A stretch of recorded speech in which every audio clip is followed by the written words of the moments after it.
እግዚአብሔር ረድቶን ምዕራፍ 13 ቁጥር 5 ላይ አቁመናል።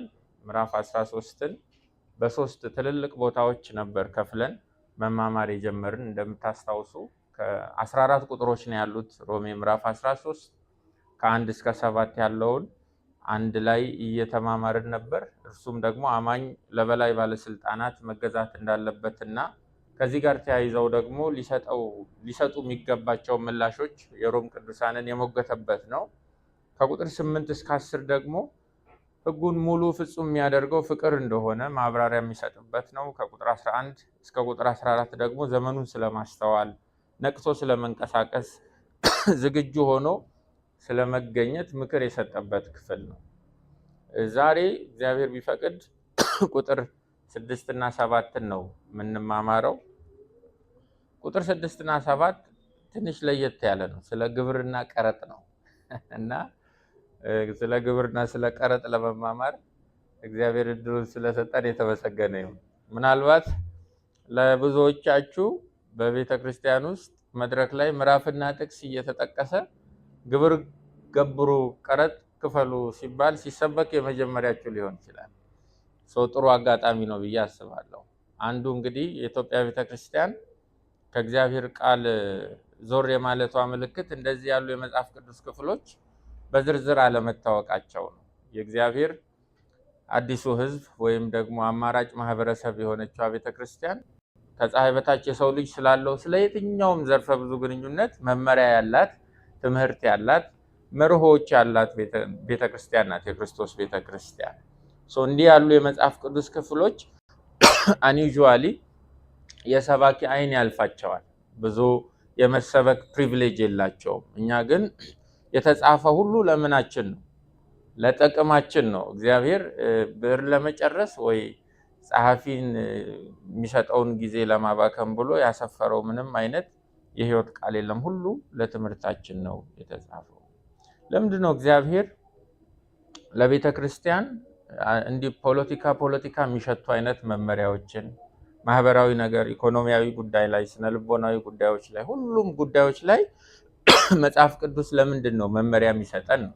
ምክንያቱም የእግዚአብሔር ዓላማ በምድር ላይ የልጁን መልክ የሚመስል ኮሚኒቲ መፍጠር ወይም ከሰፊው ማህበረሰብ የተለየ የወጣ የራሱ ስርዓት ያለውን የእግዚአብሔርን ማህበረሰብ ማበጀት ስለሆነ ነው የሚያስተምረው። እዚህ ይላችኋል አይደል? የሃማ ክስ ለንጉስ አርጤክስስ ያቀረበው ክስ በግዛትህ ውስጥ አንድ የተለየ ኮሚኒቲ አለ፣ የራሱ ባህል ያለው፣ ለሚሰገድለት ነገር የማይሰግድ፣ የሚተዳደረው በራሱ መመሪያ ነው ብሎ አንድ መንግስት የሌለው፣ መሪ የሌለው፣ ተቋም የሌለው፣ መዋቅር የሌለው ግን በንጉሱ ግዛት ውስጥ በህይወቱ የሚታወቅ ዩኒክነሱን በህይወቱ ያስረገጠ ማህበረሰብ አለ።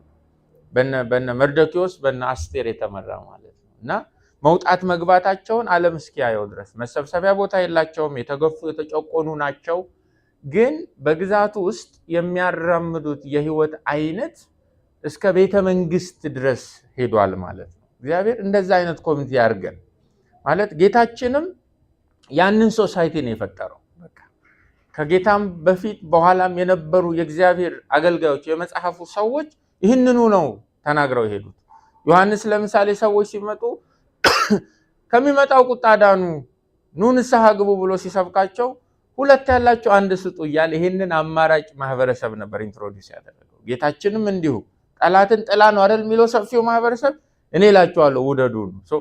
ያቺን የክርስቶስን ሙሽራ የሚያንጸባርቅ የህይወት ምልልስ እግዚአብሔር ይስጣል።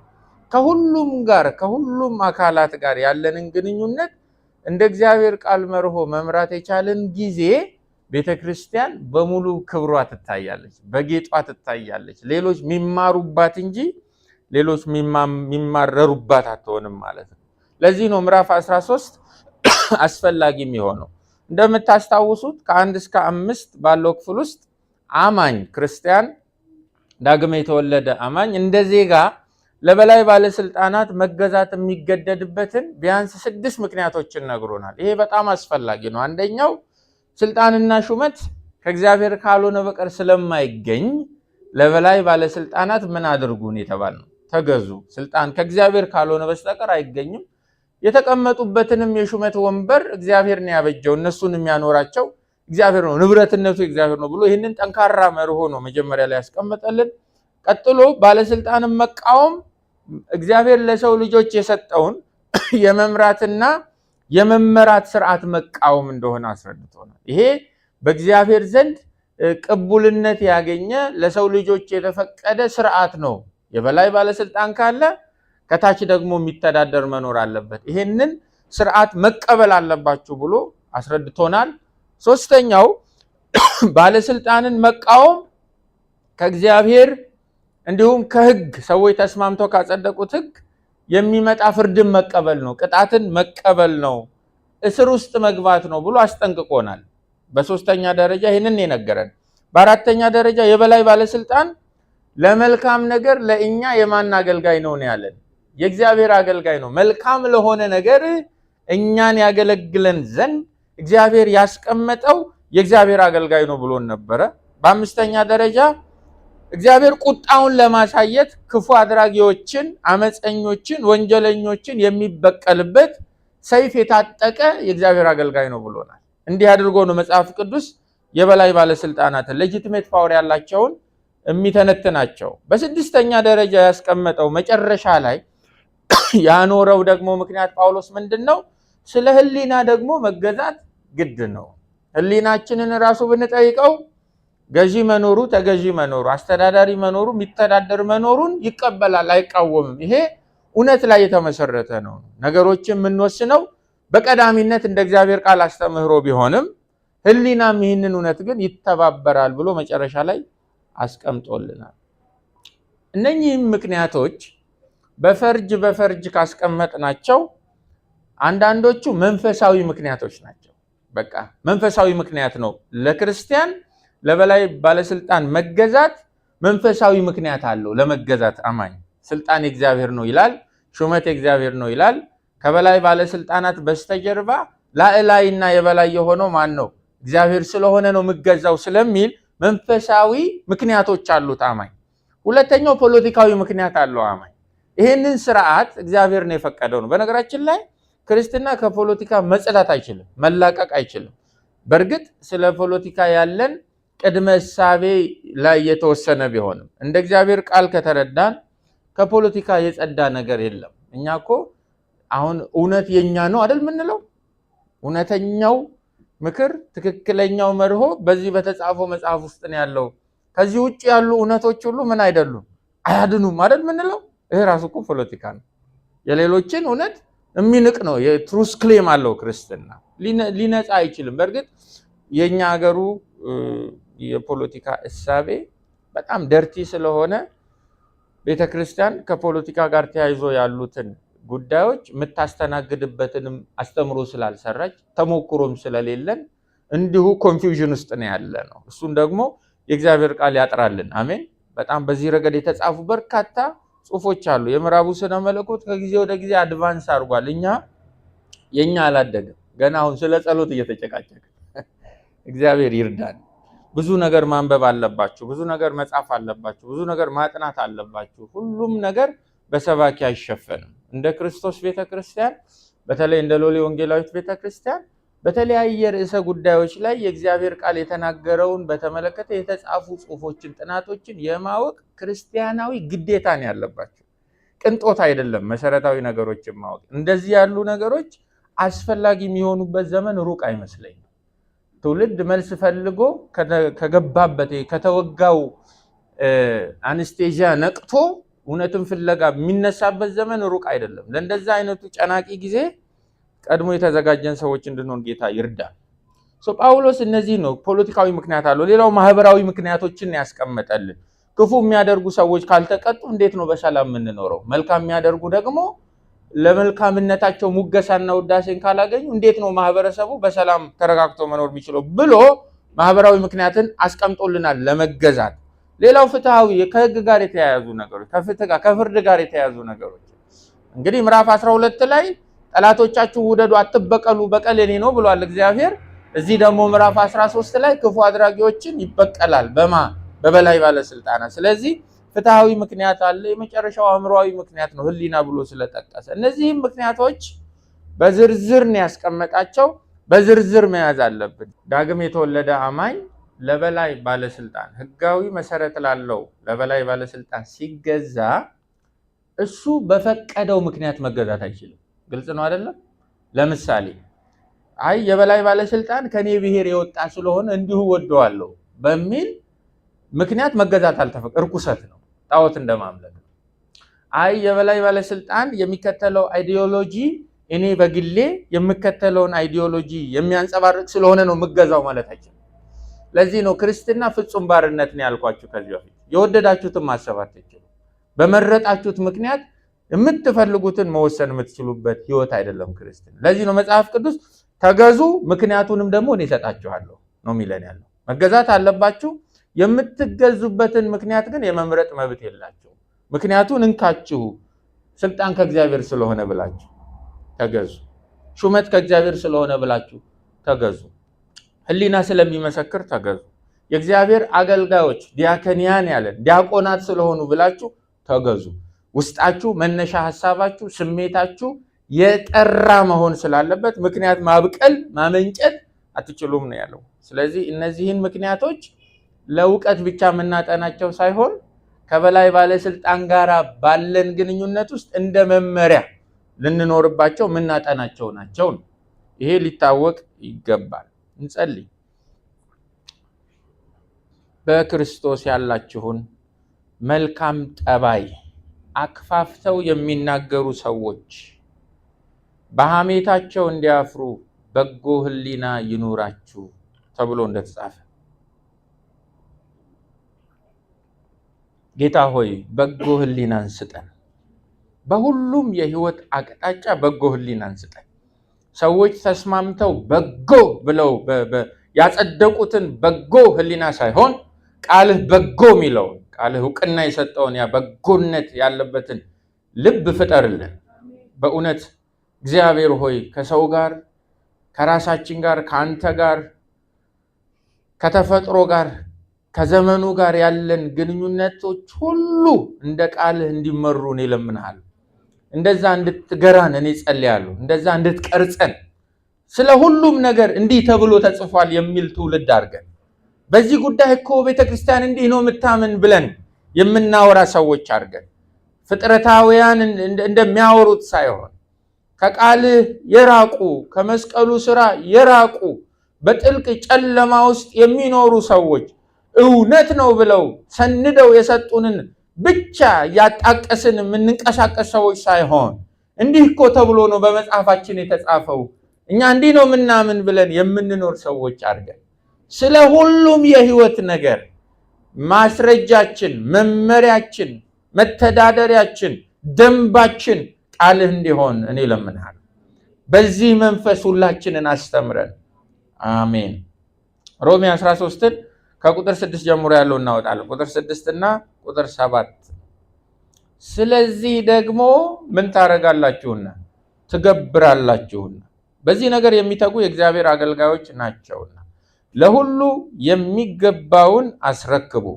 ግብር ለሚገባው ግብርን፣ ቀረጥ ለሚገባው ቀረጥን፣ መፈራት ለሚገባው መፈራትን፣ ክብር ለሚገባው ክብርን ስጡ። እንግዲህ ጳውሎስ ከቁጥር 1 እስከ 5 ቀደም ያስቀመጥናቸውን 6 ምክንያቶችን ካስረዳም በኋላ አሁን ቁጥር 6 እና 7 ላይ ደግሞ በእነዚህ ምክንያቶች ለበላይ ባለስልጣናት እንደተገዛችሁ ማሳያው ተጨባጫው የሆነው ማሳያ ደግሞ እነሆ ብሎ ነው በእነኚህ 2 ቁጥሮች የሚነግረን። አሁን መልስ ነው የሚፈልገው። በእነዚህ ምክንያቶች ካመናችሁ፣ እነኚህ ምክንያቶች ካሳመኗችሁ፣ እነኚህ ምክንያቶች መጽሐፍ ቅዱሳዊ ከሆኑ ደግሞም በእነዚህ ምክንያቶች ለበላይ ባለስልጣን ለመገዛት ከፈቀዳችሁ ምክንያቶቹ እንዳሳመኗችሁም ይገባል፣ ለመገዛትም እንደፈቀዳችሁም ይገባል። ቢያንስ እነዚህን ነገሮች ስታደርጉ ነው ብሎ ነው ቁጥር 6 እና 7 ላይ የሚመክረን ማለት። ጠንካራ ነገሮች ተነስተዋል በእነኚህ ቁጥሮች ውስጥ ግብር መክፈል፣ ቀረጥ መክፈል፣ መፍራትን ማስረከብ፣ ክብርን ማስረከብ እንደዚህ የመሳሰሉ ነገሮች እንደ ምላሽ ከኛ እግዚአብሔር የሚጠብቃቸው እንደሆኑ ነው የሚነግረን ያለው። ክርስቲያን እንደ ክርስቲያን ለበላይ ባለስልጣን በምክንያት የሚገዛ መሆኑን እንዴት ነው ማሳየት የሚችለው የሚለውን ጥያቄ በዚህ ቁጥር ውስጥ ይመልስልናል ማለት ነው። ስለዚህ እያንዳንዱን በቅደም ተከተል ለብቻ ለማየት እንሞክር። ቁጥር 6ን እናውጣ። ቁጥር 6 ስለዚህ ደግሞ ትገብራላችሁና በዚህ ነገር የሚተጉ የማገልጋዮች ናቸውና የእግዚአብሔር አገልጋዮች ናቸውና ይላል። እንግዲህ አሁን ጠንካራ ነገር ነው እዚህ ውስጥ ያለው። አንደኛ ግብርን ስለመክፈል ነው። ይሰማል አይደለም? ግብርን ስለመክፈል ነው። ሁለተኛው የበላይ ባለስልጣናት ከግብር አንጻር ስላላቸው ሚና ነው የሚነግረን። ስለዚህ ደግሞ ብሎ ነው አይደል የሚጀምረው? ስለ የትኛው ደግሞ? ከላይ ከተጠቀሱ 6 ምክንያቶች የተነሳ ከነዚህ ምክንያቶች የተነሳ ወይም በእነዚህ ምክንያቶች ትገብራላችሁ። ምንድነው እያለን ያለው? ግብርን ለመንግስታችሁ እየከፈላችሁ ከሆነ እየገበራችሁ ከሆነ ግብርን ባለመክፈላችሁ ምክንያት ደግሞ እንደሚፈረድባችሁ እንደምትከሰሱ የምታውቁ ከሆነ በቃ በ6ቱ ምክንያቶች ስለምታምኑ ነው ግብርን የምትከፍሉት ነው እያለን ያለው። የበላይ ባለስልጣናት ስልጣናቸው ሹመታቸው ከእግዚአብሔር ያልተገኘ ቢሆን ኖሮ በታጠቁት ሰይፍ የማታምኑ ሰዎች ብትሆኑ ኖሮ ለመልካም ነገር እግዚአብሔር ለእናንተ ብሎ ያስቀመጣቸው አገልጋዮች ዲያቆናት እንደሆኑ የማታምኑ ቢሆን ኖሮ ግብርን አትከፍሉም ነበር። ስለዚህ ትገብራላችሁ። በእነዚህ ምክንያቶች ማመናችሁ በዚህ ይታወቃል ብሎ ስለ ግብር ነው የሚያነሳ ያለው። ግብር ምንድን ነው? ክርስቲያን ግብርን የማወቅ ግዴታ አለበት። በነገራችን ላይ የትኛውም መንግስት በጣም ሊያመሰግነው የሚገባው ማህበረሰብ ቢኖር ክርስቲያኑ ነው። የህይወት ቃል ነው ብሎ በሚቀበለው መጽሐፍ ቅዱስ ውስጥ ግብርን ክፈሉ የሚል ትእዛዝ አለው። ግልጽ ነው አይደለም? ምናፍርበት እምነት የለንም። ክብር ለእግዚአብሔር ይሁን። ስለዚህ ግብር ምንድን ነው? መጽሐፍ ቅዱስ ግብርን ስለመክፈልስ ምን ይላል? አማኝ ግብርን ለመንግስት ሲከፍል የሚከፍልበት ደግሞ መጽሐፍ ቅዱሳዊ ምክንያት ምንድን ነው? ፖለቲካዊ ምክንያት አለው ግብር አይደል? ማህበራዊ ምክንያት አለው፣ ኢኮኖሚያዊ ምክንያት አለው። ቤተክርስቲያን ግን አማራጭ ማህበረሰብ እንደመሆኑ መጠን ግብርን ደግሞ የምትከፍልበት ራሱን የቻለ መጽሐፍ ቅዱሳዊ ምክንያት አላት። ሀብታምና ድሃ መሃል ያለን ልዩነት ለማጥፋት ብለው ግብርን ገብሩ የሚሉ አሉ። ለመንግስት ስልጣንን ለማበጀት የተለያየ መነሻ ሐሳብ ይዘው የተለያዩ ቲዮሪዎችን ይዘው ግብርን ገብሩ ብሎ ዜጎችን የሚጎተጉቱ አሉ። እኛ ግን በተሰጠን የእግዚአብሔር ቃል ውስጥ ደግሞ ግብርን አንድ አማኝ እንደ ዜጋ ሊከፍል የተገባበትን ምክንያት መጽሐፉ ያስተምረናል። ግብር ምንድነው? ምክንያታችንስ ምንድነው? አንድ ክርስቲያን የበላይ ባለስልጣናት የሚማስኑ ስለሆኑ ሙሰኞች ስለሆኑ ግብርን ባልከፍል ኃጢአት የለውም ማለት ይችላል ወይ? የብዙ ጴንጤ ምዕራፍና ጥቅስ የሌለው ግብርን ያለ መክፈል ማስረጃ ይችላል። ምንም ብንሰጣቸው እኮ መልሰው ነው የሚበድሉን። ለሱም ጥቅስ አለ ሉቃስ 20:22 ለመሆኑ ለቄሳር ግብር መክፈል ይገባል ወይስ አይገባም ተብሎ ተጽፏል። ስለዚህ ምንድነው ምክንያታችን? እንድንከፍልም እንዳንከፍልም መጽሐፍ ቅዱስ ምን ይላል ስለመክፈልም ስላለመክፈልም ብለን የማጥናት ክርስቲያናዊ ኃላፊነት አለብን። ይሄ ሐዋርያዊ መመሪያ ሲጻፍ በወቅቱ ለነበረው የሮም ኢምፓየር ግብር ምን ነበር? በተለይ ደግሞ ይሄ መመሪያ ምዕራፍ 13 ቁጥር 6 ላይ ያለው መመሪያ እየተሰጣቸው ያሉ በሮም ኢምፓየር በሮማውያን እየተጨቆኑ የነበሩ ደግሞ የሮም ክርስቲያኖችስ ለእንደዚህ አይነቱ ሐዋርያዊ ማሳሰቢያ ምን አይነት ምላሽ ነበር የነበራቸው? ምን አይነት ስሜት ነበር የጫረባቸው የሚለው ማወቅ አለ። መጽሐፍ ቅዱስ ስለ ግብር ምን ይላል ሚለውን በተወሰነ መልኩ ለመዳሰስ እንሞክር። ግብርን በተመለከተ መጽሐፍ ቅዱስ የሚያስተምረው በጥቅሉ ለመረዳት ያህል የተወሰኑ መጽሐፍ ቅዱስ ላይ የተጠቀሱ የግብር ኮንቴክስቶችን ማየት አለብን። አንደኛ የቤተ መቅደሱ ግብር የሚባል አለ፣ ቴምፕል ታክስ የሚባል። ይሄ በብሉይ ኪዳን የቤተ መቅደሱ ግብር የሚባለው በብሉይ ኪዳን ለድንኳኑ አገልግሎት ዘጸአት 30 ላይ ከቁጥር 13 ጀምሮ አለ። እንዲሁም ደግሞ በአዲስ ኪዳን በኢየሩሳሌም የሚገኘውን ቤተ መቅደስ ለማስጠበቅ ይውል የነበረ የግብር አይነት ነው። አዲስ ኪዳን ላይ ከጌታችን ጋራ ክርክርን አስነስቷል። ይሄ የቤተ መቅደስ ግብር መጽሐፋችን ቢያንስ ስለ ግብር ሲነሳ አንዱ የሚያወራው ስለምንድን ነው? ስለ ቤተ መቅደሱ ግብር ነው። ብሉይ ኪዳን የጀመረ አዲስ ኪዳን የቀጠለ በክርስቶስም ዘመን ደግሞ ውይይት ያስነሳ ማቴዎስ 17:24 ላይ ታገኙታላችሁ። በኋላ እናየዋለን። ሁለተኛው ይሄ ትሪቢዩት ወይም ፖል ታክስ የሚባል ነው። ግብር ወይም ህዝብ የሚከፍለው ታክስ ማለት ነው። በግለሰቦች ላይ የሚጣል ለመንግስት ወይም በዚያ ዘመን ለነገስታት፣ ለበላይ ባለስልጣናት እና ለሚያውሉት ደግሞ የልማት ዓላማ የሚውል የግብር አይነት ነው። በአዲስ ኪዳን ለቄሳር ግብርን መክፈል ትክክል እንደሆነ የሚገልጹ መጽሐፍ ቅዱሳዊ ጥቅሶች አሉ። ይሄ ከዜጎች ላይ የሚሰበሰብ ግብርን መጽሐፍ ቅዱስ ያውቀዋል። ምናልባትም ለሴኩላሩ ዓለም እንደዚህ ያለውን የግብርም እውቀት በመስጠት ረገድ ቀዳሚው መጽሐፍ ቅዱስ ስለሆነ ማለት ነው። ሶስተኛው ይሄ ከስተም ወይም ኢምፖርት ታክስ የሚባለው ጉምሩክ ወይም አስመጪ ታክስ የሚባለው ይሄ መጽሐፍ ቅዱስ ውስጥ አለ። ድንበር ተሻግሮ በሚጓጓዙ እቃዎች ላይ እንደ ቀረጥ የሚጣሉ ብዙውን ጊዜ እንደ ታክስ ነው የሚታየው መጽሐፍ ቅዱስ ውስጥ። የሚሰበስበውም ባለስልጣናት ወክሎናል ብለው እውቅና ሰጥተው የላኩት ግለሰብ ይሰበስባል። ይሄም ማቴዎስ 17:25 ላይ አለ። አራተኛው ምናልባት በተወሰነ መልኩ ከዚህ ጋር የሚያያዝ ግን ራሱን የቻለ ደግሞ ትንታኔ ያለው የበኩራትና የአስራት ጉዳይ ነው። ሁልጊዜ በተለመደው መልኩ እንደ ግብር ባይቆጠርም እንደ ስርዓት ለእስራኤላውያን ግን ተሰጥቷል ማለት ነው። ያ ደግሞ በአዲስ ኪዳንና በብሉይ ኪዳን መካከል መጠነኛ ልዩነቶች አሉት። እሱ የዛሬው ርዕሳችን ስላልሆነ አንገባበትም።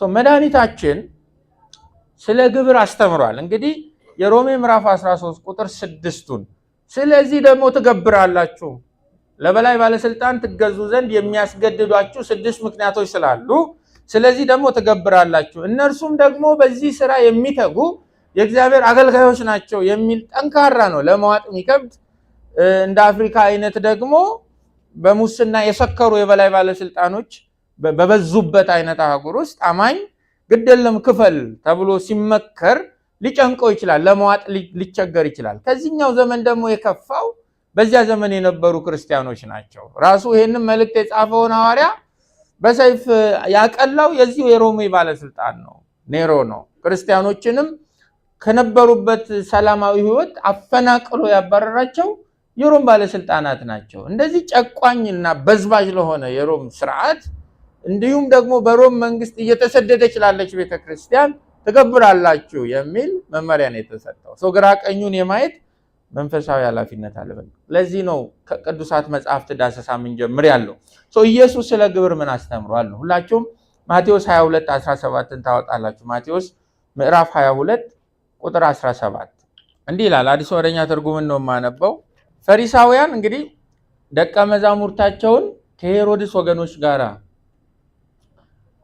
አንድ ላይ አድርገው ወደ ጌታ የላኩበት ክፍል በጣም አደገኛ ነው። ሪሊጂየስ የሆኑ ሰዎችና ፖለቲካል የሆኑ ሰዎች ጥምረት ፈጥረው ጌታችንም በጥያቄ ሊያጠምዱ የሄዱበት ምዕራፍ። እነኚህ ሁለቱ ጌታ ኢየሱስ ክርስቶስ በአገልግሎቱ ፍሎሪሽ እንዳያደርግ በነፃነት እንዳይንቀሳቀስ መሰናክል የሚፈጥሩ ሰዎች ናቸው። ሽርክ የሆኑ ቀን ማለት ሸሪክ የሆኑ ቀን፣ ፓርትነር የሆኑ ቀን ደግሞ አስቧቸው፣ ሃይማኖተኞችና ፖለቲከኞች። ለዚህ ነው ፈሪሳውያን ደቀ መዛሙርታቸውን ከሄሮድስ ወገኖች ጋር አንድ ላይ አድርገው ነው የላኩት። ንገረን፣ ቁጥር 17 ምን ይመስልሃል? ለመሆኑ ለቄሳር ግብር መክፈል ይገባል ወይስ አይገባል? በጣም አደገኛ ጥያቄ። ሁለቱም መልስ ጦስ አለው። ለቄሳር ግብር መክፈል አይገባም ለምንድነው የምትሰጡት ካለ ከጠያቂዎቹ ውስጥ ግማሾቹ እነማን ናቸው? ስለዚህ አንቀው ይዘው እስር ቤት ይጥሉታል። አይ ለቄሳርማ ግብር መክፈል አለብን ደግሞ ካለ ቁጭ ብሎ እየሰማው ያለው ህዝብ ምን ሊያደርግ ነው? ጀርባውን ሊሰጠው ነው እንዴ? ለሚጨቁነን፣ ለሚበዘብዘን፣ ለሚያሰቃየን እንዲህ ላለ የቄሳር መንግስት ግብር ክፈሉ ትለናለህ እንዴ? ድሮም አንተም መስማት አልነበረብንም ብለው ጀርባቸውን ሊሰጡ። ተራ ጥያቄ አይደለም። በጣም የተጠና በጣም ፖለቲሳይዝድ የሆነ የሃይማኖት ሰዎችና የፖለቲካ ሰዎች በጠረጴዛ ዙሪያ የቀመሙት በውስጡ ብዙ የወይራ ስንጥር የያዘ ጥያቄ ነው። ብዙ ነገር ነው የሚነካካው። ደግሞ አጠያየቃቸው ክፉን። አንተ በቃ ጥሩ አስተማሪ እንደሆንክ እናውቃለን፣ የምትናገረው ነገር ሁሉ ስህተት እንደሌለው እያሉ ቨርባል ኮራፕሽን እየሰሩ ነው፣ እያማለሉት ነው። አንዳንድ ሰው ቀድሞ የሆነ እንዲህ ጎሚስታ ነገር ከለቀቀባችሁ ጠርጥሩ፣ ገደል ሊከታችሁ ይችላል። ለዚህ ነው አሁን አንተ የተባረክ እግዚአብሔር የተቀባ ካሏችሁ ችግር አለ። ቀጥሎ በቃ የሆነ የተቆፈረ ነገር አለ። በስማችሁ ከጠራችሁ ግን ብዙ ጦስ ላይኖር ይችላል አይደል? በስማችሁ ከጠራችሁ በቃ ዴቭ ብሎ ምፈልግ ነገር አለ ማውራ ነገር ብሎ ማውራት አደረገ። አንተ ደግሞ ውስጥ አኖይንትድ ይሆንክ ምናምን ካለው በቃ ዴቭም ቀስ እያለ ሳምባው እየተወጠረ መመራመር ሊያቆም ይችላል። ገብቷችኋል አይደል? ቀጥዬ ለምጠይቀው ጥያቄ እሱ ሰክሯል። በቃ ኢየሱስ ደግሞ ያውቃቸዋል። ኢየሱስ ግን ተንኮላቸውን በመረዳት ይላል እንዲህ አላቸው፣ እናንተ ግብዞች ለምን በነገር ልታጠምዱኝ ትሻላችሁ? አያችሁ፣ እነሱ ተብትበው ያመጡትን የነገር ወደሮ እየበጣጠሰባቸው ነው። ለግብር የሚከፈለውን ገንዘብ እስቲ ያሳዩኝ። እነርሱም 1 ዲናር አመጡለት። እርሱም በዚህ ገንዘብ ላይ የሚታየው መልክ የማን ነው? ጽሕፈቱስ የማን ነው አላቸው። እነርሱም ምን አሉት? የቄሳር ነው አሉት። እርሱም መልሶ እንግዲያውስ የቄሳርን ለቄሳር የእግዚአብሔርንም ለእግዚአብሔር ስጡ የሚል ቃል አለ። ስጡ፣ አስረክቡ፣ ስጡ አንድ አይነት ቃል ነው ከቁጥር 6 ጋር። ይሄ ጥያቄ በዚህ መልክ ሲመለስ ራሳቸውን ደብቀው የመጡ የመንግስት ሰዎችም እንዲሁም ህዝቡም ምንም አያመጣም። በቃ እውነትን ሊመረመር በማይችል መልኩ መግለጥ የሚችል ደግ መምህር ኢየሱስ ብቻ። የቄሳርን ለቄሳር የእግዚአብሔርን ሳንቲማችሁ ላይ ያለው ጽሑፍ ይበቃል ነው ያላቸው። እንዲህ ብሎ ለቄሳር ግብርን መስጠትን ኢንዶርስ አድርጎታል ኢየሱስ። ግልጽ ነው አይደለም? ክርስቲያናይዝ አድርጎታል። ትክክለኛ ነገር ነው ብሎ ተናግሯል። ከጌታችን ምን ጀምሮ ለዚህ ነው ማቴዎስ 17ም ላይ ከቁጥር 24 ጀምሮ ኢየሱስና ደቀ መዛሙርቱ ቅፍርናሆም ከደረሱ በኋላ የቤተ መቅደሱ ግብር ተቀባዮች፣ የቤተ መቅደሱ ምን ተቀባዮች? ቀደም ያልነው የቤተ መቅደስ ግብር ያልነው ይሄንን ነው። የቤተ መቅደሱ ግብር ተቀባዮች ወደ ጴጥሮስ ቀርበው መምህራችሁ 2 ዲናር የቤተ መቅደስ ግብር አይከፍልምን አሉት። እርሱም ይከፍላል እንጂ አላቸው። ጴጥሮስ ወደ ቤት እንደገባ ኢየሱስ በቅድሚያ እንግዲህ ይከፍላል ብሎ ወደ ቤት ገባ። ጴጥሮስ ሊጠይቀው ይሆናል ያሰበው ነገር አለ። ጌታ ግን ምንም ከአፉ አንድ ቃል ሳይወጣ ጴጥሮስ አለው፣ አቤት፣ የምድር ነገስታት ግብር ወይም ቀረጥ የሚቀበሉት ከራሳቸው ልጆች ወይስ ከሌሎች ይመስልሃል? ኢየሱስ እኮ ይጠይቅ። ግብሩን መሰብሰብ ሲጀምሩ ከቤት ይጀምራሉ ወይ ከገዛ ልጃቸው ይጀምራሉ ወይስ ከሌሎች ይመስልሃል አለው። ያው ቤት ውስጥ ስለሆነ ጴጥሮስም ከሌሎች ነው አለ። ውጭ ቢሆን ማለቱን እንጃ። ከሌሎች ነው የሚቀበሉት አለው። ኢየሱስም እንዲህ አለ፣ እንግዲያውስ ልጆች ምንድን ናቸው? ነፃ ናቸው። ሆኖም እንዳናስቀይማቸው ሄደህ መንጠቆህን ወደ ባህር ጣል። መጀመሪያ የምትይዘውን አሳ አፉን ስትከፍት የምታገኘውን 1 ስታቴር በእኔና በአንተ ስም ክፈል። እቺ ስታቴር በጣም የፈረደባት ስታቴር፣ ብዙ ነገር የተሰበከባት አይደለም። በቃ ብዙ ሰው ስታቴር ባይዘው የአማርኛ ቃል አይደለም፣ የግሪክ ቃል ነው ቀጥታ ወደ አማርኛ የመጣው። እና ዝም ብላችሁ ጉግል ራሱ ስታቴር ብላችሁ ጉግል ብታደርጉ የሳንቲሙን ስዕል ያመጣላችኋል። ሳንቲም ነው፣ የሆነ ተአምር አይደለም። የታተመ ሳንቲም አንድ ሰው ወይ ሲዋኝ ጥሎት አሳው ይዞት መጥቶ ነው እንጂ ምንም የሚያስደነግጥ ተአምር አይደለም የምላችሁ። ገብቷችኋል አይደል? ተአምር የሚያደርገው ጌታ ሲያዛቸው ይታዘዛሉ። በውሃ ውስጥ ያሉ አሶችም ምን ያደርጉታል? ይሰሙታል ነው። ግን ለግብር ነው። በአሳፍ የመጣ ነገር ለግብር ነው። ግልጽ ነው አይደል? ለግል ጥቅም የሚውል በረከትም አይደለም ራሱ አውዱ ማለት ነው። ለመንግስት የሚሰጥ ነገር ነው ጌታ ከአሳፍ ያወጣው። አሜን። አዎ፣ ለክፉም ለደጉ። ከዛ ከፈለ እንዳናስቀይማቸው ከፍሏል ማለት ነው። በእኔም በአንተም ስም ሂድና ክፈል። እውነታውን እናውቃለን እያለ ነው። ከቤታቸው አይጀምሩ እናውቃለን፣ ግን እንዳናስቀይማቸው። ለዚህ ደግሞ በቂ ጥቅሶች አሉ። በውጪ ባሉት ዘንድ የእግዚአብሔር ስምና ትምህርቱ ምን እንዳይሆን እንዳይሰደብ ወይም እኛን አማራጭ ማህበረሰብ ነን የምንለውን የእግዚአብሔርን እውነት የተቀበልነን የምንለውን በውጪ ያሉት ግብር እኮ አይከፍሉም ብለው እንዳያሙን የአምላካችንም ስም እንዳይነቀፍ እንከፍላለን፣ እንገብራለን ነው። በዚህ ነገር የሚተጉ የእግዚአብሔር አገልጋዮች ናቸውና ይላል። ቁጥር 6 የመጀመሪያው ትገብራላችሁ የሚለው መርህ መጽሐፍ ቅዱስ የተስማማበት ነው። ጳውሎስ እዚህ ጋር ያመጣው ታሪክ አይደለም። ኢየሱስም ያስተማረው ነው። በሌሎችም ዘንድ የተመሰከረለት የክርስቲያኖች ጨዋ የሆነ ልምምድ ነው፣ መገበር ነው። ይሄን ያጠነክርልናል። ቁጥር 6 ላይ በዚህ ነገር የሚተጉ ምኖች ናቸው? የእግዚአብሔር አገልጋዮች ናቸውና ግብርን የምንከፍልበትን ሌላ ተጨማሪ ምክንያት ይሰጠናል። እየከፈላችሁ ያላችሁት ለእግዚአብሔር አገልጋይ ነው እያለን ነው። ይሄ በጣም ደስ እያለን በነፃነት እንድንከፍል ያደርገናል። አይኖ እንዲህ ያለውን ነገር ስናጠና እነሱ ግን ግብሩን ተቀብለው ሰብስበው ቤተክርስቲያንን የሚጎዳ ነገር ቢያደርጉበትስ? ቤተክርስቲያን እዚህ የምትቃወማቸውን በፑልፒቷ ላይ የምትቃወማቸውን ነገሮች ለማድረግ ያዋሉትስ እንደሆነ ግብሩን ለምንድን ነው የምሰጥ የሚል እንዲሁ ተፈጥሯዊ የሆነ ጥያቄ በውስጣችን ሊጮህ ይችላል። እሱም በኋላ ዲል እናደርጋለን። ፕሪንሲፕሉ ግን ቀድሞ ሊገባን ይገባል። በዚህ ነገር የሚተጉ ይላቸዋል። ምንድነው ይሄ ነገር ነው? እነሱ የሚተጉበት ግብርን ከዜጎች ሰብስቦ ለልማት የማዋል ስራቸውን ብቻ እያሰበ አይደለም። በዚህ ነገር የሚተጉ የሚለው እስካሁን ከቁጥር 1 ጀምሮ የዘረዘራቸውን የመንግስት ባለስልጣናት እግዚአብሔር የሰጣቸው ኃላፊነቶች ብሎ ያስቀመጣቸውን ነገር በሙሉ እያሰበ ነው። ስለዚህ ባለስልጣናቱ ግብርን በመሰብሰብና ለልማት በመዋል ረገድ እንዲሁም መልካም ለማድረግ የእግዚአብሔር አገልጋዮች በመሆን ረገድ የተቀበሉት ስልጣን ከእግዚአብሔር እንደመሆኑ መጠን የሱ ዲያቆናት እንደመሆናቸው መጠን ክፉዎችን ለመከልከል መልካም የሚያደርጉትን ደግሞ ለማሞገስ የተሾሙ ስለሆኑ እንዲህ ባሉ ነገሮች ላይ የሚተጉ የእግዚአብሔር አገልጋዮች ናቸው ነው እያለ ያለው። ይሄ ቃል እየተደገመ ነው። ቁጥር 6 ላይ እግዚአብሔር አገልጋዮች የሚለው ቁጥር 4ን ካያችሁት ለመልካም ነገር ለአንተ ምኖች ናቸው ነው ያለው። የእግዚአብሔር አገልጋይ ነው ያለው። አሁንም ደግሞ ቁጥር 6 ላይ የእግዚአብሔር አገልጋዮች ናቸው እያለ ነው። በአማርኛ ተመሳሳይ ነው፣ በግሪክ ግን ሁለቱ ቃል የተለያዩ ናቸው። ቁጥር 4 ላይ የእግዚአብሔር አገልጋይ የሚለው ዲያከኒያ ነው የሚለው ኦልሞስት ዲያቆን እንደማለት ነው፣ ሰራተኛ ማለት ነው።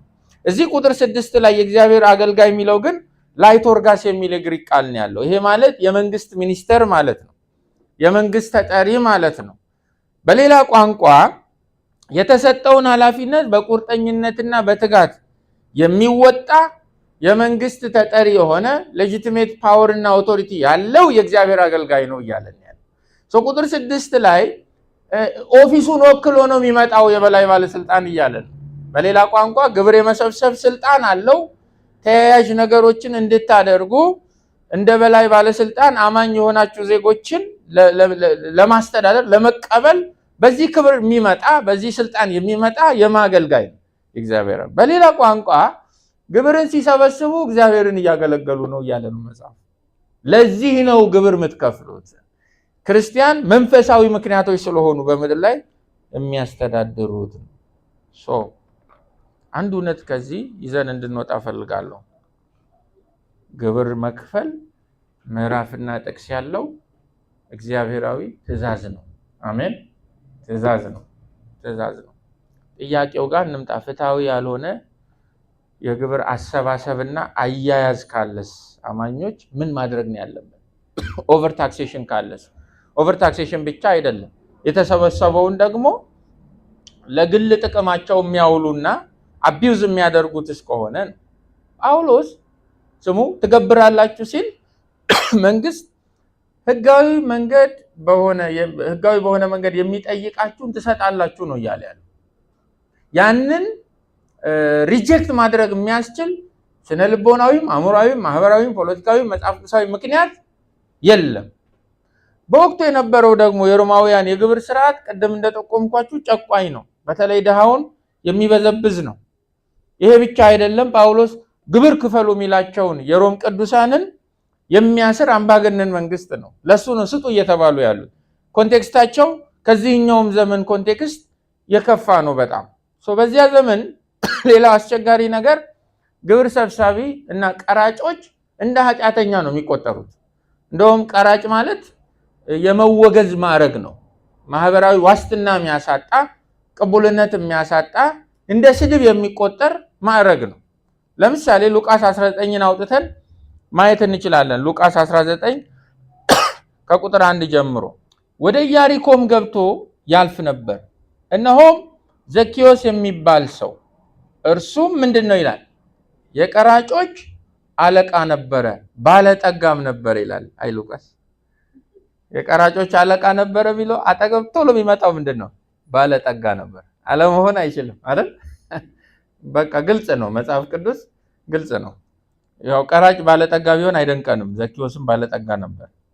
እንዴት ባለጠጋ ሆነ እናጠናለን ማለት ቀራጭ ባለጠጋ ሆነ ሲባል ያው አስቡበት ነው። ሉቃስ ባለጠጋ ነው ማለት በደንብ ምን ያደርጋል?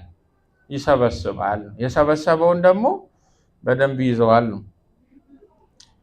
ኢየሱስንም የትኛው እንደሆነ ሊያይ ይፈልግ ነበር። ቁመቱም አጭር ነበርና ስለ ሕዝቡ ብዛት አቃተው። በዚያችም መንገድ ያልፍ ዘንድ አለውና ያየው ዘንድ ወደፊት ሮጠ። በአንድ ሾላ ላይ ወጣ። ኢየሱስም ወደዚያ ስፍራ በደረሰ ጊዜ አሻቅቦ አየና ዘኪዮስ ሆይ ዛሬ በቤትህ እውል ዘንድ ይገባኛልና ፈጥነህ ውረድ አለው። ኢየሱስ የሚገርም ነው። ቅድም ያልኳችሁን ያችን የእግዚአብሔርን ቤተክርስቲያን የክርስቶስን ኮሚኒቲ እንዴት አድርጎ ለሰፊው ሕዝብ ማንጸባረቅ እንዳለበት ያውቃል። ያለ ምክንያት አይገባም። የሰው ቤት ያለ ምክንያት አይውልም። ቀራጭ ማለት ተቀባይነት የሌለው ሉቃስም ሲጽፍ ባለጠጋ እያለ ነው የጻፈው። ተቀባይነት የላቸውም። ጌታ ግን ና ቤት እገባለሁ አለው። ዘኪዮስ ሆይ ዛሬ በቤት እውል ዘንድ ይገባኛልና ፈጥነህ ውረድ አለው። ፈጥኖም ወረደ፣ በደስታም ተቀበለው። ሁሉም አይተው ይላል መልሱን ተመልከቱ፣ ከኃጢአተኛ ሰው ጋር ሊውል ገባ ብለው አንጎራጎሩ። ስለዚህ ቀራጭ ማለት የቀራጮች አለቃ ማለት ግብር ሰብሳቢ ማለት በዚያ ዘመን ምንድነው? ኃጢአተኛ ነው። ለዚህ ነው ኢየሱስ ስለራሱ ሲያወራ የቀራጮችና የኃጢአተኞች ምን ወዳጅ። እኛ እንወዳቸዋለን ወይ ነው እነዚህ ሰዎች? አሁን ኃጢአተኛ ናቸው ቀራጮች። በዚህ ዘመን እንግዲህ እንዲህ ነው የሚባሉት። በእኛ ዘመን ለቀራጮች ግብር ሰብሳቢዎች ቤታችን ሲመጡ እኛ አማኞች ሄደን ነው የምናጸልይ ወይስ እንዳይመጡ ማለት ነው? አንዳንዱ እኮ መክፈል ያለበትን የግብር ዕዳ ሄዶ በሆነ ነቢይ ለማሰረዝ አስቦ የሚሰለፍ ሰዋል። ብዙ የእግዚአብሔር ቃል ስለማይሰበክ በጣም ኢጎሰንተሪክ የሆነ በጣም ሞራሊስቲክ የሆነ ቴራፔቲክ የሆነ ዴስቲክ የሆነ ክርስትናን ስለሆነ ለዘመኑ እያሳየን ያለው እንዲህ ያሉ ነገሮች መጠናት አሉ። ለዚህ ነው ገባ ቤቱ። በቃ ኃጢአተኛ ነው። አዎ የሚሰበስበውን ይመዘብራል። አዎ በዚህ ነው ባለጠጋ የሆነው ሞስት ፕሮባብሊ። አዎ ከሱ ጋር ግን ገባ። ኦኬ ዘኪዮስ ግን ቆሞ ጌታን ጌታ ሆይ ካለኝ ሁሉ እኩሌታውን ለድሆች እሰጣለሁ፣ ማንንም በሐሰት ከስሼ እንደሆኑ 4 እጥፍ እመልሳለሁ አለው። ኢየሱስም እርሱ ደግሞ የአብርሃም ልጅ ነውና ዛሬ ለዚህ ቤት መዳን ሆኖለታል አለ። ደስ የሚለው ደግሞ እሰጣለሁ አለ። ደግሞ ለድሆች ያካፍላል ነው which is good። ያው ሰርቆ መስጠት የሚለው ደግሞ ሌላ ችግር ውስጥ እንዳይከተን ሰርቀን ለድሃ አንሰጥም፣ እንደ እግዚአብሔር ቃል ነው የምንሰጠው። በዚያ ዘመን ፖይንቴ ቀራጮች ምንድናቸው? ናቸው የተወገዙ ናቸው ነው። ይሄንን መመሪያ ሲሰጥ ጥያቄው ቢነሳ አይደንቅም ልላችሁ ነው። የምንሰጣቸው ለክፉ ነገር እያዋሉ ለምንድን ነው የምንሰጠው ብሎ እንዲህ አይነት መከራከሪያን ይዞ መስጠት ያለበትን የሚጠበቅበትን ግብርም ቀረጥም አልሰጥም የሚል ሰው ስለማይጠፋ በቅዱሳን መካከል ነው። ጳውሎስ ግብር የመክፈልን መመሪያ ሲሰጥ መነሻ ያደረገው የግብር ሰብሳቢዎቹን የህይወት ጥራት ችግር አይደለም። ጳውሎስ መገበር አለባችሁ ሲል መነሻ ያደረገው ከነሱ በስተጀርባ ያቆመውን እግዚአብሔር ነው። እነሱም በስልጣን ላይ ያስቀመጣቸው ይህንን ኃላፊነት እንዲወጡ የሾማቸው ማን ነው? እግዚአብሔር ነው። እኛ በክርስቶስ ምትካዊ ሞት ሁለተኛ ልደት እንዳገኘን ሰዎች ተጠሪነታችን በቀዳሚነት ከሚታዩት ባለስልጣናት በስተጀርባ ሆኖ የማይታየው እግዚአብሔር ነው እያሰብን ነው የምንገዛው ነው። የቀደመው ተጠሪነታችን ለሱ ነው እያለ ያለው። አማኞች ግብርን ለመንግስት አንከፍልም በማለታቸው ምክንያት የሚሰደበው የማስም ነው? የእግዚአብሔር ስም ነው። ስለዚህ ሲከፍሉም መነሻ ምክንያታቸው የማስም እንዲከበር ነው፣ የእግዚአብሔር ስም እንዲ። እዚህ ጋር ሁለት ኃላፊነት አለ። እኛ እንደ አማኝ ዜጋ ግብርን የመስጠት ኃላፊነት አለብን። እግዚአብሔር ጠይቆናል። እነሱን ደግሞ እግዚአብሔር ስለሆነ የሾማቸው በስልጣን ወንበርም ላይ ያስቀመጣቸው ከኛ የሰበሰቡትን ደግሞ በአግባቡ ስራ ላይ የማዋል ኃላፊነት አለባቸው። ያንን ደግሞ የሚያወራርዱት ከማ ጋር ነው? ከእግዚአብሔር ጋር ነው። እኛ የኛን ኃላፊነት እንወጣለን፣ እነሱ ደግሞ የራሳቸውን ኃላፊነት ይወጣሉ። እንዲህ ብለን የምናስብ ሰዎች ነን፣ ክርስቲያኖች ነን። ይሄ ነገር ሞኝነት አይሆንም ወይ? አያችሁ፣ ክርስትና ላይ ሽሩድነስን አንጨምርበት። ክርስትና ላይ የኛን ክሌቨርነስ አምጥተን አንለጥፍበትም። በዚህ ሂዱ ሲለን እሺ ብለን ነው የምንነዳው ቃሉ። እዚህ ጋር ተሰብሰቡ ሲለን እሺ ብለን እንሰበሰባለን። የቀረውን ነገር በዝርዝር እግር በእግር ተከትለን የማወራረድ መብቱ የለንም። የማይጠፋው በስራው በጣም ትክክለኛ የሆነ ለሁሉም ዋጋውን ደግሞ የሚሰጥ አምላክ በሰማይ አለ። ክብር ለስሙ ይሁን። በሱ የምንመካ ስለሆንን ነው። መጽሐፍ ቅዱስ ግብርን የሚሰበስቡ የመንግስት ባለስልጣናትን በታማኝነት ደግሞ እንዲሰበስቡ ያስጠነቅቃቸዋል። ግልጽ ነው አይደል?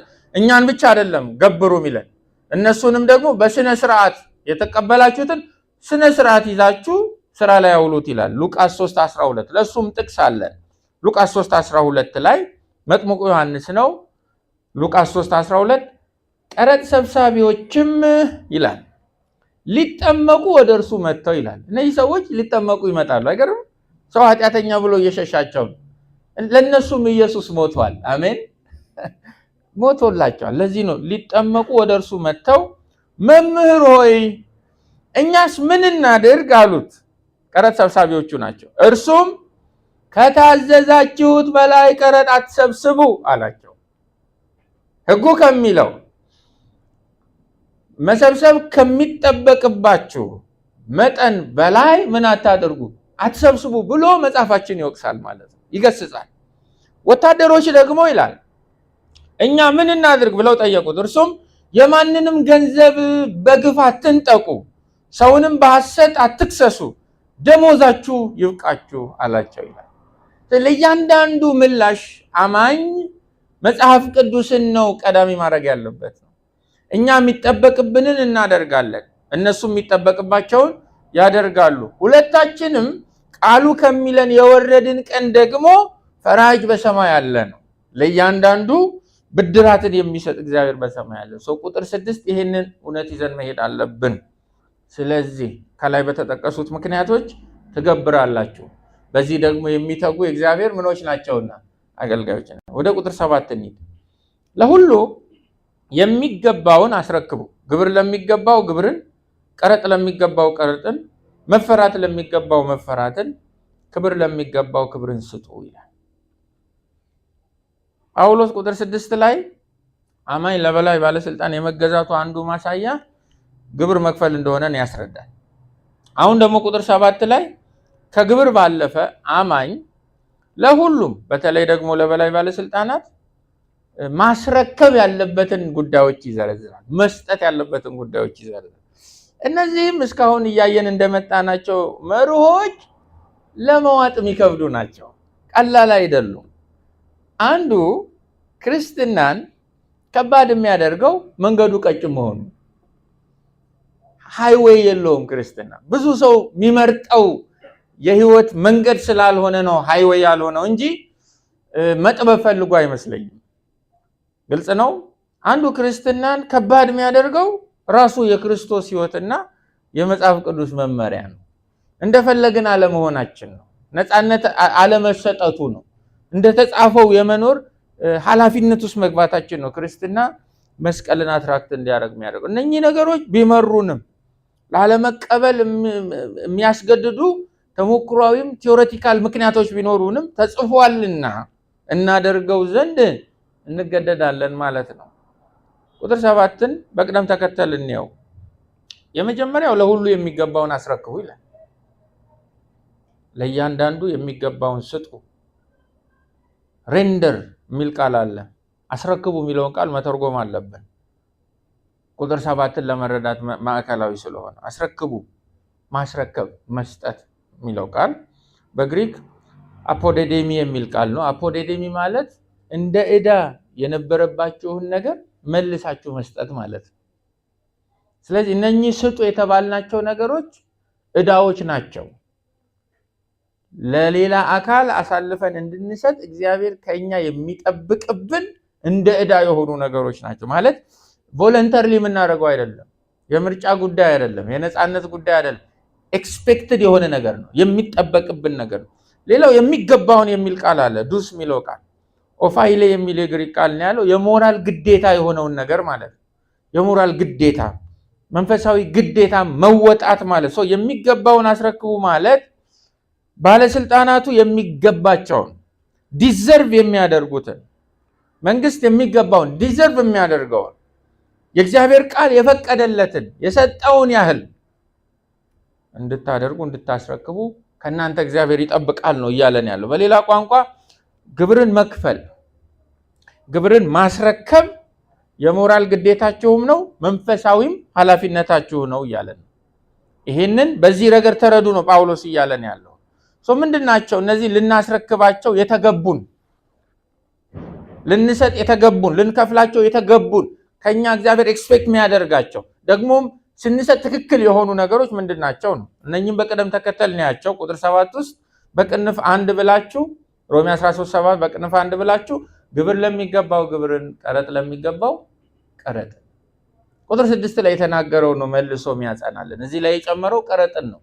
እነኚህን ደግሞ ጥቂት አይተናል። ቁጥር 6 ላይ የተናገረውን ግብርን የመክፈልን ጉዳይ አሁን ቀረጥን ጨምሮ ከእናንተ የሚጠበቅ ነገር ነው። ልታስረክቡት፣ ልትሰጡት፣ መልሳችሁ ልትሰጡ የሚገባው እናንተ ላይ እንደ ዕዳ የተቀመጠ ኃላፊነት ነው እያለን ያለው። በሌላ ቋንቋ እነዚህ ነገሮች ግብርና ቀረጥ መንግስት ከአንድ ዜጋ የሚጠብቃቸው የሞራል ግዴታዎች ናቸው። እግዚአብሔርም ከአማኝ የሚጠብቃቸው መንፈሳዊ ኃላፊነቶች ናቸው ነው እያለን ያለው።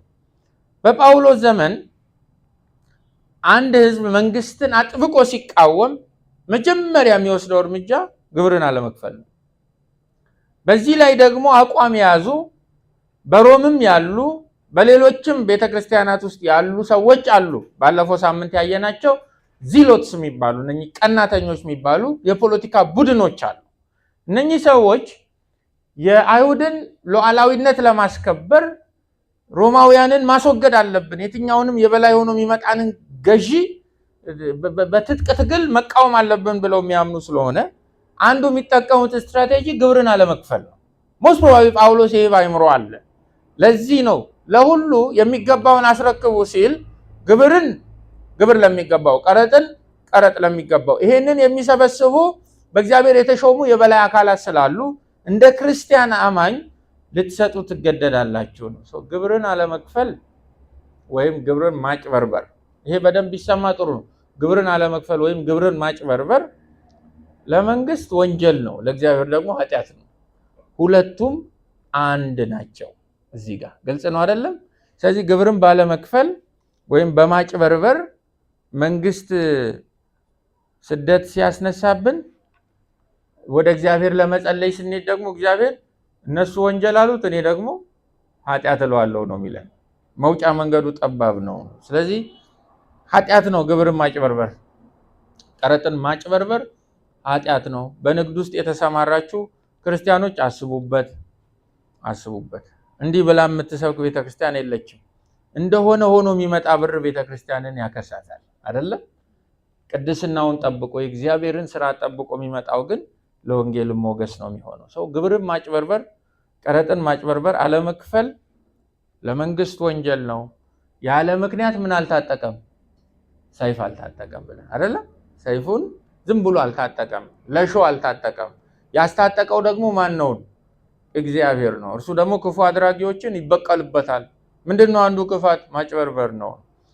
ይሄ በጣም ሊሰመርበት ይገባል። ሁለተኛው የሚከብደን ይመስለኛል። ይሄ ድጋሚ ስለሆነ አይከብደንም። ግብር መክፈል፣ ቀረጥ መክፈል። ሮሜ 13 ቁጥር 7 ብላችሁ በቅንፍ 2 መፈራት ለሚገባው መፈራትን ይላል። መፈራትም ለሚገባው መፈራትን። በጣም በምክንያት መፍራት አንድ ነገር፣ መፈራትን ወይም መፍራትን ግን እንደ ምላሽ ለማስረከብ ወይም እንደምትከፍሉት ቀረጥና ግብር መፈራትን ሰብስባችሁ ይዛችሁ አምጥቶ መስጠት ግን በጣም አምብል መሆን ይጠይቃል። በጣም የሰፋ ልብ እና አእምሮ ይጠይቃል። ለዚህ ነው መፈራት የሚለው ቃል በጥንቃቄ መተርጎም አለበት። ጳውሎስ ግብርና ቀረጥን ብቻ አይደለም አስረክቡ የሚለው፣ ወይም ልትሰጡት የሚጠበቅባቸው እንደ ዕዳ እናንተ ጋር ያለው ነገር ግብርና ቀረጥ ብቻ አይደለም፣ መፈራትም እናንተ ጋር እንደ ዕዳ ነው። እሱን አምጥታችሁ አስረክቡ አይነት መመሪያ ነው የሚሰጠን። ጥያቄ ማንሳት አለብን ይሄ እንዲገባን። አንደኛ እዚህ ጋር የተጠቀሰው መፍራት ምንድነው ነው? ምን አይነት መፍራት ነው ለሚፈሩ አካላት የምንሰጠው? ሁለተኛው ደግሞ መፈራት ይገባዋል የተባለው እዚህ ቁጥር 7 ላይ ይሄ አካል ማን ነው? ማን ነው የሚፈራው? ደግሞ ለመፍራትስ ምንድነው መስፈርት አያስፈልግም እንዴ? እንዲሁ ጭንቅላታችን ላይ ኢምፖዝ እየተደረገ ያለ ፕሪንሲፕልስ ቢሆን ብለን ልንመራመር እንችላለን። ፍርሃት በነገራችን ላይ ሁሉም አይነት ፍርሃት ትክክለኛና ጤናማ ፍርሃት አይደለም። ተገቢ የሆነ ፍርሃት አለ፣ ተገቢ ያልሆነ ፍርሃት አለ።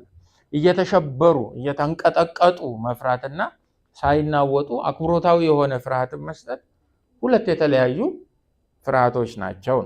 ከቁጥር 3 ጀምሮ ጳውሎስ መፍራትን ለመግለጽ ሁለት የግሪክ ቃል የተጠቀሙ፣ ሁለቱም የተለያዩ ናቸው፣ መጠነኛ ልዩነት አላቸው። ለምሳሌ አንዱ ፎቢዮ የሚል ነው፣ ወይም ፎቢያ የሚለው የእንግሊዝኛ ቃል የተቀዳበት ፎቢዮ የሚል ፍርሃት አለ ቁጥር 3 ላይ የተጠቀሰው። ይህ በጣም ፎቢያቲክ የሆነ ፍርሃት ነው። በጣም የሚያስበረግግ፣ የሚያስደነግጥ፣ የሚያንቀጠቅጥ፣ የሚያሸሽ፣ የሚያስፈረጥጥ አይነት ፍርሃት ማለት ነው። ሁለተኛው እዚህ ጋር የተጠቀመው ፋቦስ የሚል ፍርሃትን ለመግለጽ የተጠቀመው ሌላ ቃል አለ። ይሄ እንደ ፎቢያ ወይም እንደ ፎቢዮ በጣም የሚያስጨንቅ፣ የሚያስበረግግ፣ የሚያስሮጥ፣ የሚያስፈረጥጥ አይነት ፍርሃት ሳይሆን ሞሮፍ የሚገባ የሚመጥንን ለዚያ አካል ይገባዋል ዲዘርቭ ያደርጋል ተብሎ የታሰበውን ፍርሃትን መፍራት ነው። አክብሮታዊ የሆነውን ነው።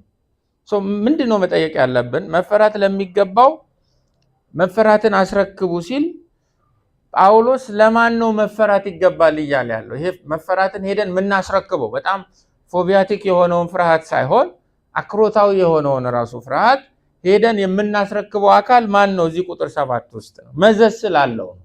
ለምን? ከላይ ምን ብሎናል? መንግስትን እንዳትፈራ ትወዳለህን ብሎናል አይደለም? እንግዲያውስ ምን አድርግ? መልካም አድርግ። የሚያስፈራው የበላይ ባለስልጣን አስፈሪነቱ ለማን ነው? ክፉ ለሚያደርገው ነው ብሏል። ስለዚህ እዚህ ጋር ደግሞ መተን ቁጥር 7 ላይ አይ መፍራት አለብን ካልን ላይ ከተጠቀሰው ጋር ሊጋጭብን ስለሚችል ጥንቃቄ ያለው አተረጓጎም ውስጥ መግባት ስላለብን ነው ግሪክ ሙላችሁ እንጂ በቃላት ፍቺ ላስጨንቃቸው አይደለም። ጳውሎስ ቁጥር 7 ላይ መፈራት ለሚገባው መፈራትን ስጡ ሲል በቀዳሚነት ለእግዚአብሔር ነው። እኛ የበላይ ባለስልጣናትን ከመፍራት አይደለም የምንጀምረው። እነሱም ባለስልጣን አድርጎ የሾማቸውን ማንን ከመፍራት ነው? እግዚአብሔርን ከመፍራት ነው የምንጀምረው። የትኛውም ከፍርሃት ጋር የተያያዘ ቃል ወደ እግዚአብሔር ነው አቅጣጫው መሾል ያለበት በቀዳሚነት። ጳውሎስ ግብሩንና ቀረጡን ለማስጡ ለመንግስት ስጡ፣ አስረክቡ፣ ስጡ፣ አስረክቡ፣ ግብሩን አስረክቡ፣ ቀረጡን አስረክቡ፣ እግዚአብሔር የፈቀደላቸውን ነገር ስጡ። መፍራትን ደግሞ ለማን አስረክቡ? ለእግዚአብሔር አስረክቡ ነው እያለን ያለው። እንደዛ ነው ኮንቴክስቱ። እዚህ ማርቆስ 12 ቁጥር 17 ላይ ቀደም ያጠና ነው የቄሳርን ለቄሳር የእግዚአብሔርን ለእግዚአብሔር ምን አድርጉ? አስረክቡ ነው ያለን። ለቄሳር የምናስረክበው ግብርን ነው። ምንድነው ማስረጃ ሲሉት እኮ የሰጣቸው በዲናሩ ላይ ያለው ምስል የማን ነው? የቄሳር ነው። ጽፈቱ የማን ነው? የቄሳር ነው። ስለዚህ ይሄ ነገር የታተመው ንብረትነቱ የቄሳር ስለሆነ ለቄሳር ነው መሰጠት ያለበት ነው። የሰው ልጅ ግን አክብሮታዊ ፍርሃትም ቢሆን ወደ አምልኮ የቀረበ የትኛውንም ፍርሃትም ቢሆን በቀዳሚነት መስጠት ያለበት ለማን ነው? ለእግዚአብሔር። ክርስቲያን ለበላይ ባለስልጣንና በክርስቶስ ላጸደቀው ለአምላኩ ለእግዚአብሔር የሚሰጠውን ምላሽ ለይቶ የማወቅ መንፈሳዊ ብስለት ያስፈልገዋል። ለዚህ ነው የቄሳርን ለቄሳር የእግዚአብሔርን ለእግዚአብሔር የሚለው። ሁለት ፈጽሞ የተራራቁ ምላሾች ናቸው። ፈጽሞ የተራራቁ ስፍራዎች ናቸው። ግብርን ለቄሳር እንሰጣለን፣ ቀረጥን ለቄሳር እንሰጣለን፣ ለበላይ መንግስት እንሰጣለን። አክብሮትን፣ መታዘዝን፣ ፍርሃትን ግን ለእግዚአብሔር ነው። መጽሐፍ ቅዱስ በዚህ ዙሪያ ብዙ ስለሚለን ያው የዲናሩ ምስል የቄሳር ነው። የሰው ልጆች ላይ ደግሞ የታተመው የማመልክ ነው እግዚአብሔር። ዲናሩ የቄሳር ሊሆን ይችላል። የሰው ልጆች ንብረትነት ግን የማን ነው? የእግዚአብሔር ስለሆነ ነው። ሉቃስ 12 ቁጥር 4 ላይ ወዳጆቼ ሆይ እላችኋለሁ ስጋን የሚገድሉትን ከዚያ ወዲያ ግን ምንም ማድረግ የማይችሉትን አትፍሩ፣ ነገር ግን መፍራት የሚገባችሁን አሳያችኋለሁ። ከገደለ በኋላ ወደ ገሃነም ለመጣል ስልጣን ያለውን እርሱን ፍሩት፣ አዎ እርሱን ፍሩት እላችኋለሁ ተብሎ ተጽፏል። ስለዚህ እኛ በቀዳሚነት ምንፈራው ሰይፍ የታጠቀን አይደለም አይደል? የምንፈራበት ምክንያት የለንም። እኛ ክፉ አድራጊዎች አይደለንም፣ መልካም አድራጊዎች ነን። ቃሉ ሚለንን በማድረግ ምሳሌ መሆን የምንችል አማራጭ ሶሳይቲ ስለሆንን የበላይ ባለስልጣንም የምንፈራበት ተሞክሯዊም አስተምሯዊም ምክንያት የለንም። በቀዳሚነት እኛ ምንፈራው ወይም መፈራትን አምጥተን ሄደን የምናስረክበው ለማን ነው? ለእግዚአብሔር ነው። ኦኬ፣ እግዚአብሔርን እንደፈራን በምን ይታያል? ከባለስልጣን ጋራ ነው። ግብርን በመክፈል ይታያል፣ ቀረጥን በመክፈል ይታያል። ስለዚህ መፈራትን ከነልጣጩ አምጥተን ለበላይ ባለስልጣናት ለማዋል የሚከብድ ስለሆነ ነው ክፍሉ ለእግዚአብሔር በሚለው የምንተረጉመው። ግን እነሱን አድሬስ የሚያደርግ ቃል ሶስተኛ ላይ ይጠቀማል። ሮሜ 13 ቁጥር 7 በቅንፍ 3 ብላችሁ ክብር ለሚገባው ክብርን ስጡ ይላል። ክብር የሚለው ቃል እዚህ ጋር አንድ ሰው በያዘው ማዕረግና የስልጣን ደረጃ ምክንያት ሊሰጠው የተገባ አክብሮት ማለት ነው። ቲሜይ የሚል የግሪክ ቃል ነው ያለው። ስለዚህ መፈራትን ለእግዚአብሔር፣ ግብርን ለቄሳር፣ አክብሮትን ስልጣናቸውን የተቀበሉትን ማዕረግ ምክንያት አድርገን ደግሞ የምንሰጠውን አክብሮት እንሰጣቸዋለን ማለት ነው። እነዚህን ለይቶ የማዋል ኃላፊነት አለ። ለሲቪል ባለስልጣናት ተገቢ የሆነን አክብሮት ማሳየት፣ ለንጉስ አክብሮትን ማሳየት፣ ለእግዚአብሔር ደግሞ ፍርሃትን መስጠትን ነው መጽሐፍ ቅዱስ የሚያስተምረን። አንደኛ ጴጥሮስ ምዕራፍ 2 ቁጥር 17 ላይ ቃል በቃል እነዚህ ነገሮች ተጽፈዋል። ለሰው ሁሉ ተገቢውን አክብሮት ስጡ፣ ሬንደር አድርጉ፣ አስረክቡ፣ ወንድሞችን ውደዱ፣ እግዚአብሔርን ፍሩ፣ ንጉስን አክብሩ ይላል። ስለዚህ ሞር ለነሱ ክብርን እንሰጣቸዋለን፣ አክብሮትን እንሰጣቸዋለን። ለማረጋቸው ለተቀበሉት ኃላፊነትና ለስልጣናቸው እውቅናን እንሰጣለን፣ ሪኮግኒሽንን እንሰጣለን። መፈራትን ግን ለማን እንሰጣለን? ለእግዚአብሔር እንሰጣለን። ዳንኤል ምዕራፍ 3 ቁጥር 18 ላይ ይሄንን ልምምድ ስለምናገኝ ነው። አንዱ ማስተዋል ያለብን ተገቢውን ክብር እንሰጣቸዋለን ማለት ግን ስግደትና አምልኮን እንሰጣቸዋለን ማለት አይደለም። ለዚህ ነው የበላይ ባለስልጣን ሲያይ ለአምልኮ የቀረበ መሽቆጥቆጥ ሊታይበት የማይገባው ክርስቲያኑ ማህበረሰብ። ግልጽ ነው አይደለም?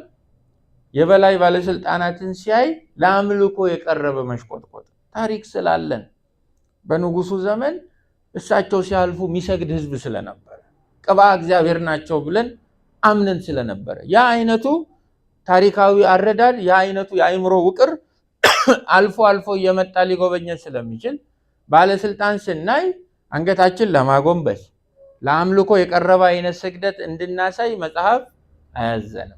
ተገቢውን አክብሮት ግን ምን እናደርጋቸዋለን? እንሰጣቸዋለን፣ ግን አንሰግድላቸውም። ለዚህ ነው ዳንኤል 3:18 ንጉሥ ሆይ እርሱ ባያድነን አማልክትን እንዳናመልክ ላቆምከው የወርቅ ምስል እንደማንሰግድለት እወቅ አይደል ያሉት። ስግደት፣ መፈራት፣ አምልኮ የሚገባው ለማን ነው?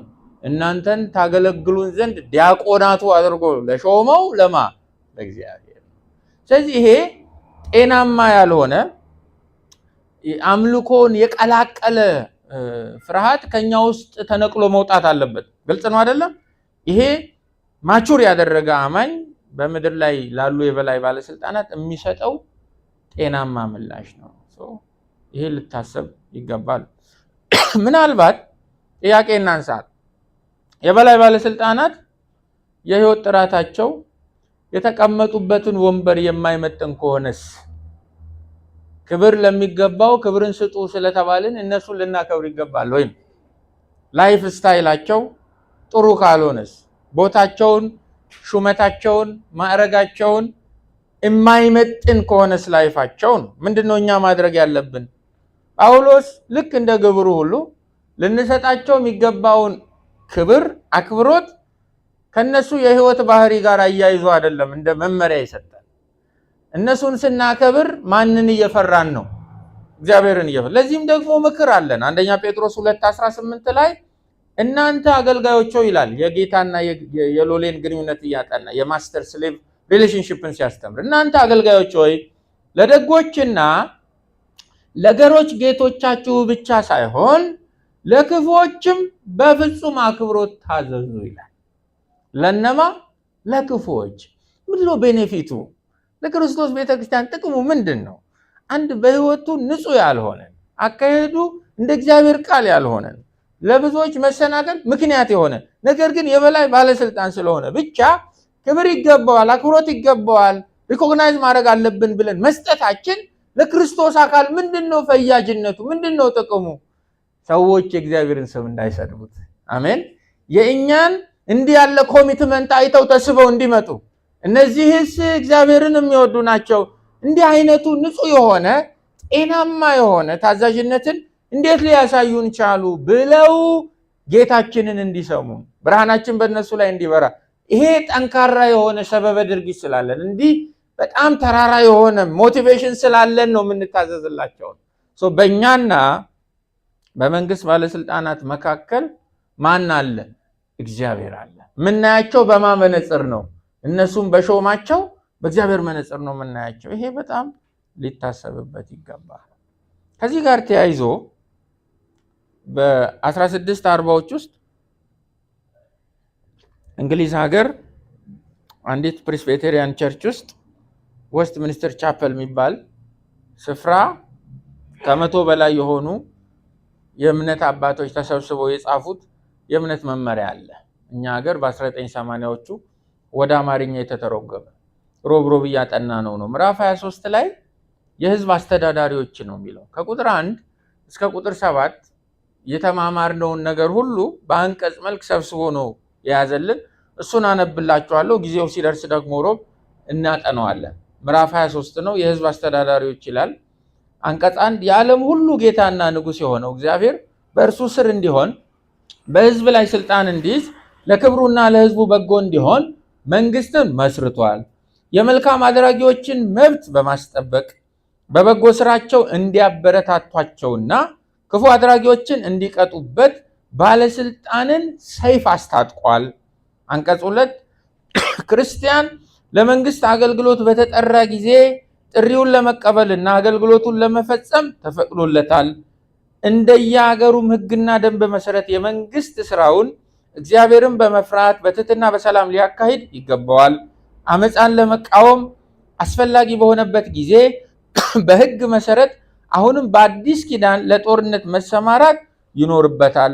አይኖ ኮንትሮቨርሻል ነው፣ በጣም እንወያየው ይሆናል። አንቀጽ 3 የእግዚአብሔር መንግስት መክፈቻ ለእነርሱ አልተሰጠምና የመንግስት ባለስልጣናት ቃሉን መስበክ፣ ጥምቀትንና ቁርባንን መፈጸም ስራቸው ሊያደርጉት አልተፈቀደላቸውም። በሃይማኖት ነገር በምንም አይነት ጣልቃ ገብ መሆን የለባቸውም። ነገር ግን መንግስት እግዚአብሔርን በመታዘዝ ቤተክርስቲያንን ህገወጥ ከሆነ ጥቃት እንደ አባት ሊጠብቃት ይገባል። ይህም በግዛቱ ውስጥ ለሚገኙት በተለያዩ አብያተ ክርስቲያናት መካከል ያለ አድሎ ሊሆን ይገባል። በየትኛውም ቤተክርስቲያን ውስጥ ያለ ሰው የሃይማኖት ተግባሩን በነፃነትና ያለ ፍርሃት እንዲያካሄድ መንግስት ለዜጎቹ የነፃነት መከታ ሊሆን ይገባል። ለቤተክርስቲያንም ኢየሱስ ክርስቶስ እንደመሰረተው አስተዳደርና ደንብ መሰረት ቤተክርስቲያን ስራዋን በምታራምድበት ጊዜና ለተለያዩት አብያተ ክርስቲያናትን በፈቃዳቸው አባል የሆኑት እንደየእምነታቸው የሃይማኖት ግዳጃቸውን በሚፈጽሙበት ጊዜ ማንኛውም መንግስት በጣልቃ ገብነት ሊያስገድድ፣ ሊያዝ ወይም ሊከለክል አይገባም። ህዝባቸውንና የህዝባቸውን ጥሩ ስም ማስከበር የመንግስት ባለስልጣናት ግዴታ ነው። ይህም በሃይማኖት ወይም በክህደት በማሳበብ ማንንም ሰው ሌላውን እንዳይበድል፣ እንዳይጎዳ፣ እንዳያሰድብ የአብያተ ክርስቲያናትም ጉባኤዎች እንዳይንገላቱና እንዳይበጠበጡ መንግስት መከላከል አለበት። አንቀጽ 4 ላይ ለባለስልጣናት መጸለይ የህዝቡ ግዴታ ነው። ህዝቡ የሚለው አማኙን ነው። ባለስልጣንም ማክበር፣ የሚገባቸውን ክብር ወይም ግብር መስጠት፣ በህሊና ምክንያት ህጋዊ ትእዛዛቸውን መታዘዝ ተገቢ ነው። ክህደት ወይም ለሃይማኖት ግዴለሽ መሆን የባለስልጣንን ህጋዊ ስልጣን አይሽረውም። ህዝቡም ከመታዘዝ ነፃ መሆን አይገባቸውም። ኤቲስት እንኳ ቢሆን ማለት የበላይ ባለስልጣኑ እግዚአብሔርን የማይቀበል ራሱ ቢሆን እንዳንታዘዝ፣ ለስልጣን እንዳንገዛ የሚደግፈን ጥቅስ የለም ነው። ጳጳሱም ባለስልጣንንም ሆነ በአስተዳደራቸው ውስጥ ያለው ህዝባቸውን ከመንግስት አስተዳደር ውስጥ ጣልቃ ገብተው ሊያዟቸው አይገባም። ጳጳሳት ተቃዋሚዎቻቸውን ሐሰተኞች አስተማሪዎች ናቸው በማለት ከስልጣናቸው ውጭ በመንግስት ስልጣን ስር ሾልከው እየገቡ መብታቸውንና ህይወታቸውን ሊጎዱ አልተፈቀደላቸውም። ስለዚህ ሐሰተኞችን ከመንግስት ጋር በመሆን አናሳድዳቸው። ሐሰተኞችን በእግዚአብሔር ቃል እውነት ነው። ይሄ እስካሁን ከቁጥር 1 እስከ 7 ያየነውን የእግዚአብሔርን ቃል አስተምሮ በተመለከተ አማኝ ከበላይ ባለስልጣን ጋር ሊኖረው የሚገባውን ግንኙነት በዝርዝር እንደ አንቀጽ የያዘ ሐሳብ ነው ማለት። ስለዚህ ይሄን እንደ ዶክትሪን መያዝ አለብን ነው። አማኝ የበላይ ባለስልጣናትን በተመለከተ በየትኛው አስተምህሮ ነው የሚተዳደረው ለሚለው ሮሜ ምዕራፍ 13 ከቁጥር 1 እስከ 7 ያለው በቂ ነው። እንዲሁም ደግሞ የዌስት ሚኒስተር ኮንፌሽን ኦፍ ፌዝ ምዕራፍ 23 ላይ ያለው አናቅስቶቹ በቂ ናቸው። ይህንን ማሰላሰል መወያየት ከሁላችን ይጠበቃል።